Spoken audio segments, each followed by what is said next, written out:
Hi, I'm Pastor Theron. Welcome to Church Where You Are and Story Sermons, relating life's experiences to the Bible. I'd like to tell you a story. But first, I'd like to say a special word of thanks and welcome to some of the guys downstairs in the domiciliary, namely Clint, who's a new friend, and Robert, who has moved on to the next level of the program, along with some of the other guys. I'm proud of you. I'm happy for you. Keep fighting the good fight. There's so many things, so many struggles that go into this life, and for veterans I think it's that much more that we fight the memories, we fight the experiences, and we fight the everyday battles. And so I would say to you guys, keep fighting the good fight, keep struggling on.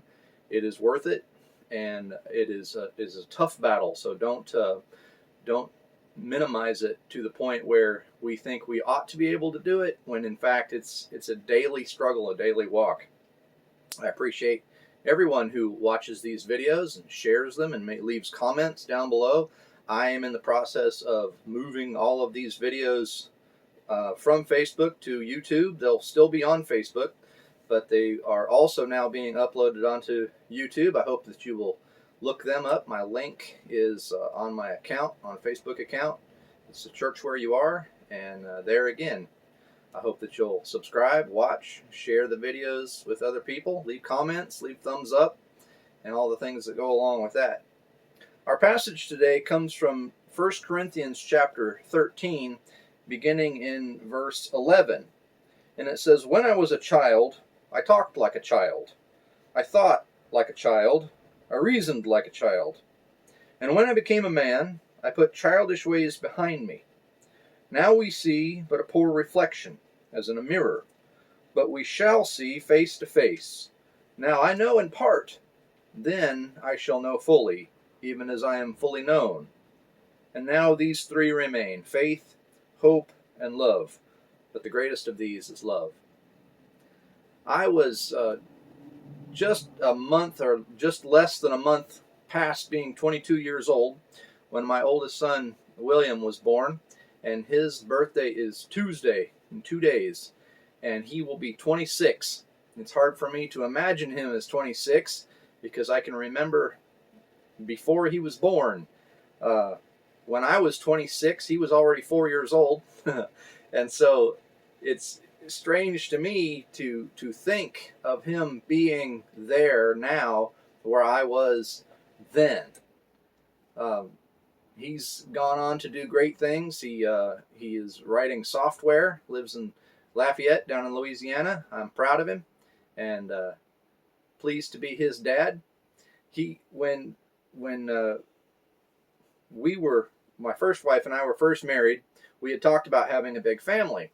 And when William was born, we were both pretty surprised. We were both real young and weren't really sure how this was going to all work itself out, but it does, and it did, because that's part of the struggle too. We don't know, because what we don't realize when we're little, when we're children ourselves, is that our parents are young. We just look at our parents and think that they're grown-ups and that they know everything and have it all figured out, when in fact someone said to me the other day a profound statement, that when we are children, and realize that our children also, when we are children, we are watching our parents grow up as much as they are watching us grow up.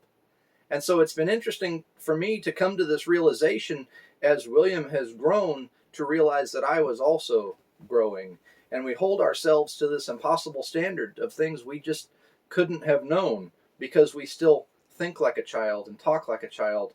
And in many ways we are still a child. I was 22 when he was born, and I look back now over the years, the 26 years, and realize that I may have been in my 20s. I may have been able to vote.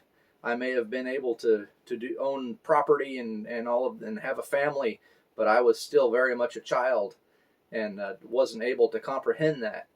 Even now, at 48, I'm still my mother's child. I'm still my father's child. I still have not arrived.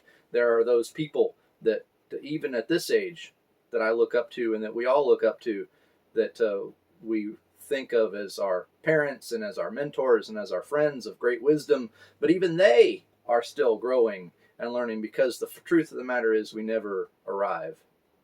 I'd like to share a story about William when he was very small. He grew up basically in the back seat of the car.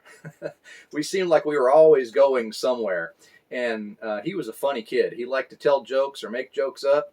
I can remember even before he was really able to talk, he would try to make jokes. He would try to string together a series of words to make a joke, and his jokes would go something like this: "Hey, Dad, what happened?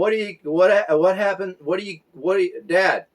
What do you get when you something and that?" And I say, "I don't know, William. What is it?" And he'd go, "It's a da da ah!" And then he'd throw his head back and laugh like that. And I'd watch him in the rear view mirror of the car or something. There was a couple times I almost had to pull over because I was laughing so hard. But one day we were driving along in the car, and he said, "Hey, Dad." I said, "Hey, buddy." He said, What do you get when you cross an airplane, an automobile, and a dog?" I said, "I don't know, William. What do you get when you cross an airplane, an automobile, and a dog?" He said, "A flying carpet." "Does that one make sense, Dad?" And that time I did have to pull over because I was laughing so hard, tears were coming to my eyes. It was hilarious. That was his first real joke. And he's been doing that ever since. It was great. When we have children, we remember these statements that they make. When he first started chewing gum, he first had teeth. We'd give him like a half a piece of gum, and he'd chew it. But he had this terrible habit of swallowing his gum. And so I would periodically say, "William, where's your gum?" And he would say, "It's on the mouth." It's on the mouth. That's where it was. It was just, "William, where's your gum?" "It's on the mouth." And he'd point, "It's on the mouth." He was a child, he's single digit age maybe, and barely knew English. And me, as a 20-something, I didn't know what I was doing, but I kept trying. Because the reality of it is that as a child, I had a child. As a very young man, I had a child. And the scripture seems to fit this. When I was a child, and this applies to both us when we are very young, our own children. When I was a child, or maybe it's better to be understood of when I was young, when I didn't know any better. When I didn't know any better, I talked like I didn't know any better. I thought like I didn't know any better. I reasoned like I didn't know any better. Because I didn't know any better. But when I became an adult, when I came to an age of reason, when I came to the ability that I have now, when I came to the ability to reason things out and have some wisdom and some logic, I set those things aside. When I gained some learning, I set aside those things of ignorance. When I gained some wisdom, I set aside those things of simplicity. When I gain some understanding, I set aside those things that seem so ridiculous. That's not to say that we lose our sense of humor. That's not to say that we become someone else, but we're always in the process of learning and growing. And so I would say to you, don't hold yourself to some impossible standard. Don't look at your parents, for those of you who are young, and think that they have it all figured out, because you're watching them grow up as much as they're watching you grow up. And for those of you who are parents, especially those of you who are struggling with a relationship with your own children, understand that you're still learning and growing too. We never really arrive. But as we learn and as we grow, we can set aside those childish things and do that much better, know that much more, and respond that much better for our children and for ourselves and for our parents, because we never really get there. Ultimately, it is God who is our great Father, who knows all things. And we can't hold ourselves to that impossible standard, and so we just keep trying.